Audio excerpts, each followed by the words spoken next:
other books.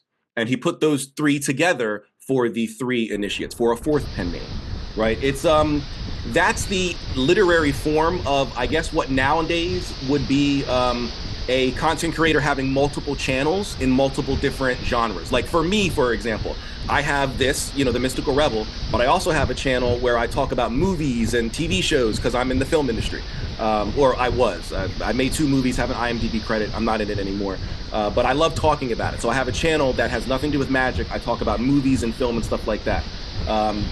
That's kind of the same thing, right? He wrote under 3 separate names to sell books that wouldn't be connected back to him in case you didn't like him.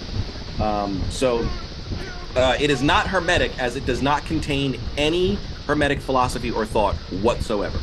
You can do a side-by-side comparison with the corpus, which is the actual hermetic, I guess, holy book that you could say, with the Kabbalion. And you won't find any connections, right? And this can be done for free by using the Sacred Text website. Both the Kabbalion and the corpus are old enough to be in the public domain, so you don't have to worry about piracy or anything like that.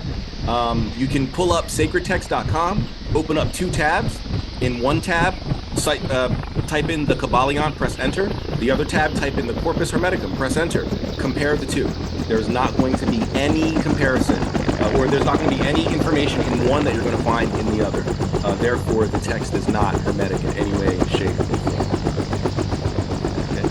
Next, we have the Emerald Tablets of Thoth for what Hermeticism is not.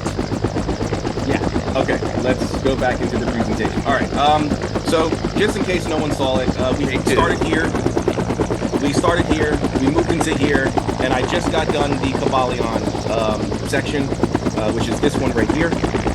So now we're going to move into the Emerald Tablets of Thoth.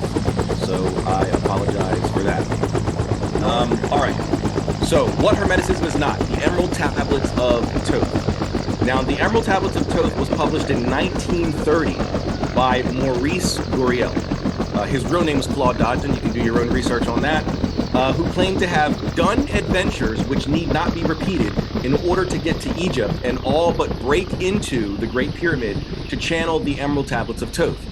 Now, those adventures which need not be repeated, according to some authors, now I don't know if this is true or not because we only have either his word or the word of these other authors, but according to other authors, those adventures which need not be repeated were illegal activity.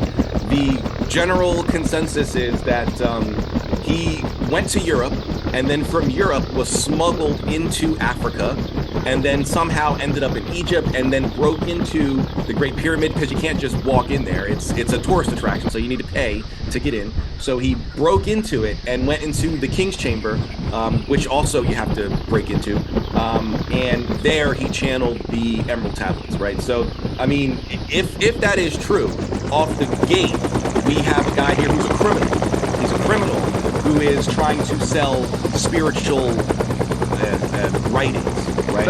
Let me jump in on that real quick, just because some of the best spiritual writings probably come from criminals. I'm just saying. Like, think about it, right? So I don't want to necessarily use that as, and the information, there's like, if you read the information, he knew something. I don't know if he was a part of a mystery school or something, but he was using a lot of ancient esoteric knowledge. The thing is, though, when you say, you know, it's written by Thoth and it's hundreds of thousands of years old, then that clearly it's bullshit. But the part that is interesting, though, is if you read the tablets, if you read the numerology and stuff, if you read the work that he wrote, it's pretty good.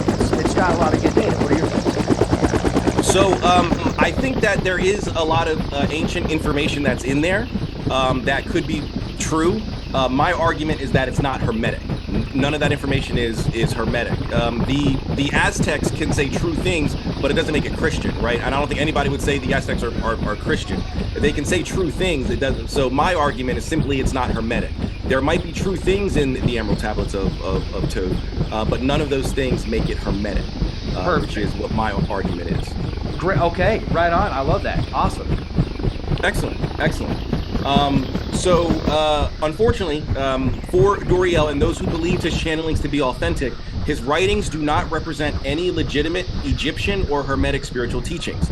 And we know this because the Egyptians wrote down quite a bit of their belief systems, which are easily found today. If you don't believe the translations by whomever, you're free to get your own Egyptian dictionary in hieroglyphs, Coptic, Demotic transliterations, and you can do the translations yourself. They're out there. Unfortunately, none of what they wrote down is reflected in Uriel's work. Therefore, it's not Egyptian, and by proxy, not Hermetic. It could be true, but not Hermetic. And finally, before we move out of what Hermeticism is not, modern occult groups. These are groups such as the Hermetic Order of the Golden Dawn, Crowley's AA, which no one really knows what that stands for. I've seen many different interpretations for what AA is, Astrum Argentum, all these other things. No one knows. So Crowley's AA, the Fraternitas Saturni, or even, as you mentioned earlier, Franz Barden's book, Initiation into Hermetics.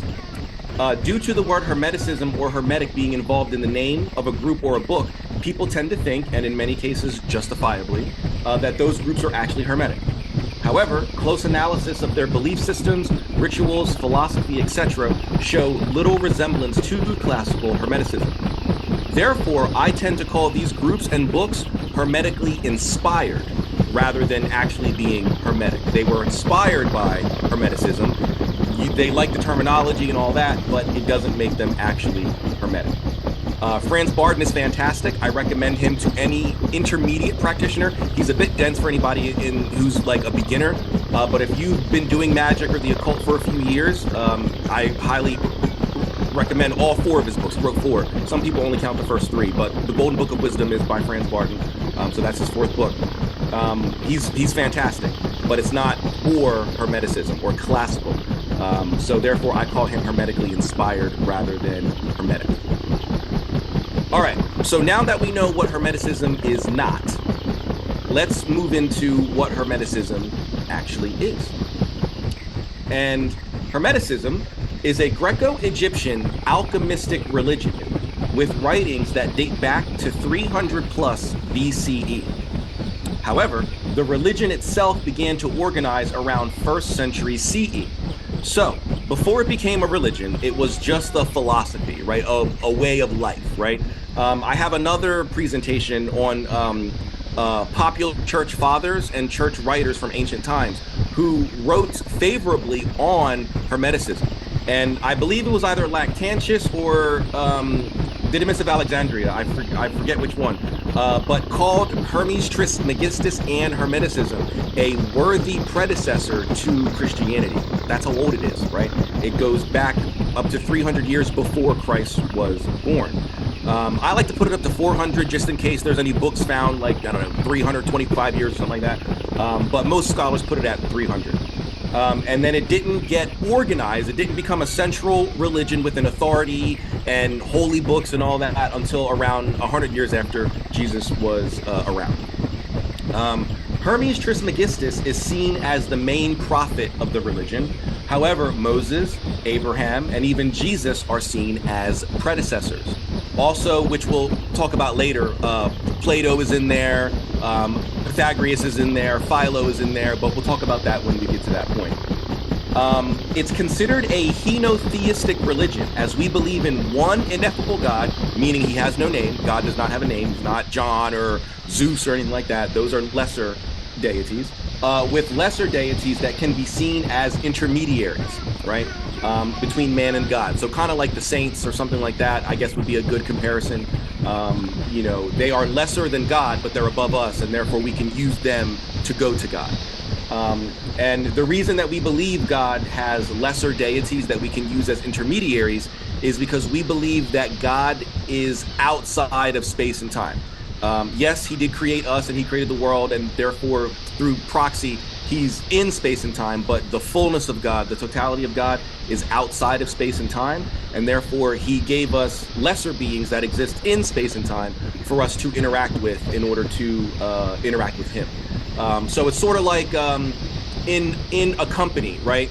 The average employee, depending on the size of the company, so let's go with a medium to a large size company. The average employee is not going to be able to get to the CEO. Maybe if you catch him in the cafeteria or something, sure. But 9 times out of 10, the average employee at, I don't know, Staples the cashier is not going to meet the CEO of Staples, right? There are intermediaries. If you want to talk to the CEO, there are channels that you can go through to get there. This is kind of the same thing. God is the CEO. We are those lesser employees. And if we want to talk to God, we go through the assistant manager, the store manager, the district manager, the area manager, blah, blah, blah, right? Those are the higher gods above us. So hopefully that makes sense. Interesting. I just used the references, some of the ancient tablets that describe the gods as a title. Like a district manager. I literally said that yesterday in a live podcast that I did. Oh, wow. Matrix. Okay. Yeah, I mean, I actually like that. Well, I call it as above, so belowing, which means, for me, taking something out of the esoteric and bringing it down into the mundane. And most people know about a company, CEOs, employees, things like that, because most people work or have worked. So I think that's a good comparison to have people understand the super esoteric content. So, yeah, I like it. Right on. All right, so let's move into Hermetic cosmology. Let's move into actually what you have behind you in your background there. Kind of plays into what we're going to be talking about here, because that's cosmology. I mean, it's astrology, but that plays into cosmology. Like the zodiac? So, yeah, yep. The zodiacal realm. We're not going to talk about the zodiacal realm because they're a little more dense when it comes to Hermeticism. It can get pretty complicated. So we're going to skip the celestial realm and we're going to go right from God to the planetary realm. So, Hermetic cosmology. The Hermetic cosmological schema is one of emanation. So if you're familiar with Neoplatonism, this will be right up your alley. It starts with God and extends downward, or I guess outward, but it's better to see it from a top-down sort of perspective, at least the way I see it. It begins with the nous, or nous. I don't speak Greek, so I don't know how to pronounce that. In French, that's nous. It means us or we, but I don't know. I don't speak Greek, so I don't know if that's nous or nous or whatever. But I'm just going to say it the French way, the nous. It begins with the nous, or the mind of God. From there, it extends downward in concentric circles or spheres.